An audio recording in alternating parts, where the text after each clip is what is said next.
Well, today we're sponsored by B&M Beans. Just pulled this fun stuff out of the cleaner. We got a little bit of 30-30, some 7mm, some 223, and some 30-06. We got a little three-way cutter. I was just talking to Waldo about this, and so I've been meaning to make this for a little bit.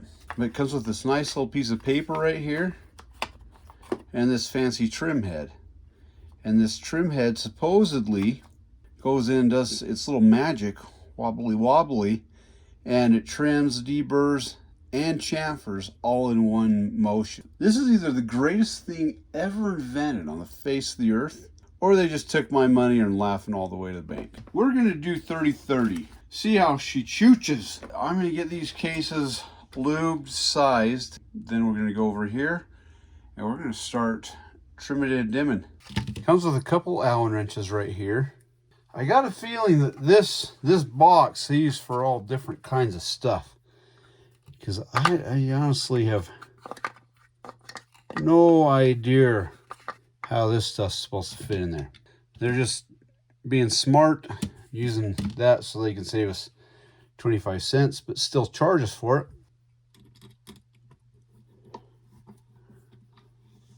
it. Oh yeah, haha, that's how you do it. Just put your Allen wrench in there, give it a little twirl.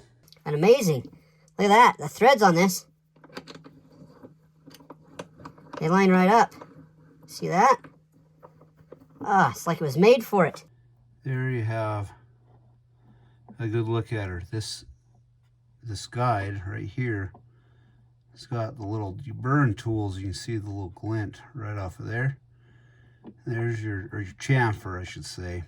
It's got the chamfer there, and then right here you got this adjustable deburring tool. Nice little snug fit.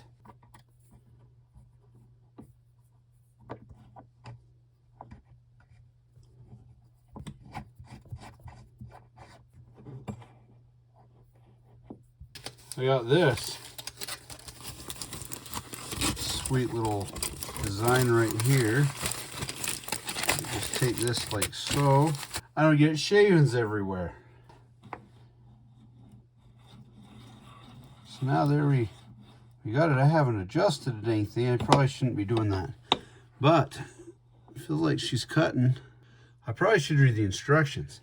We got her set to length, and I can tell you right now, the cutter is cutting fantastic, which it should, right? The thing's brand new. If it weren't, I think we'd have some issues. They say they got the bevel set from the factory. I'm calling BS. And hope it's not too much. I think I did too much. I push it in, I just kind of see where it's stopping at the bevel. And I just mess that all up. This is really exciting. It's probably way too much. Oh, yeah, that's a healthy bevel right there. A little more bevel than I really want is a little bit challenging. I think that part's good. Now what we're going to do, loosen up this thread here. We can turn this knob. Oh, a little bit of burr on there still. Wow. That's pretty slick. This case is not perfectly concentric.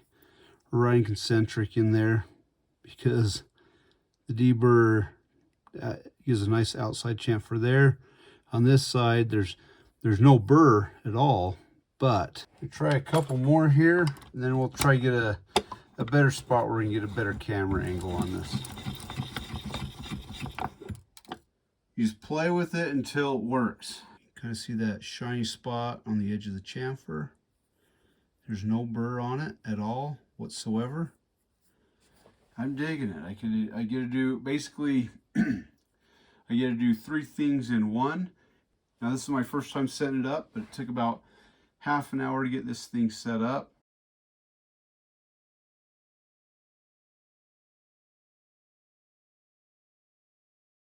What I did notice is that my Remington and my Winchester seemed to be a little bit more consistent, but then my Federal brass It still did everything fine, but like one side would have a heavier deburring than the other side, and almost chamfer one side, where this on these it just gives this very light chamfer. What I do love about this thing right now is that in the same time and the same motion I'm doing to trim them, that it's chamfering and deburring them. If I was the new guy, I don't know if I'd get this unless you're planning on doing a ton. It does save a lot of time, but it's pricey. Am I glad I have this? Yes. Can you live without it? Yes. If you make the initial purchase for this, then you can go ahead and you get different chamfering pilots. The first few times setting it up, I'll be honest, I struggled. And then I had this genius idea to maybe read the instructions, and it made life a lot easier. I had loosened this set screw, and I was trying to adjust the chamfer cutter right here in the pilot just by pushing it in and out, and that was just next to impossible. You're supposed to pull the cutter head off and then make your adjustments. Underneath here there's another set screw, and that set screw is how you adjust the chamfer bit slash pilot. You loosen this set screw just a little bit, place the Allen wrench in the bottom. An 1/8 inch turn on the set screw will adjust the chamfer by 2 thou. So much easier.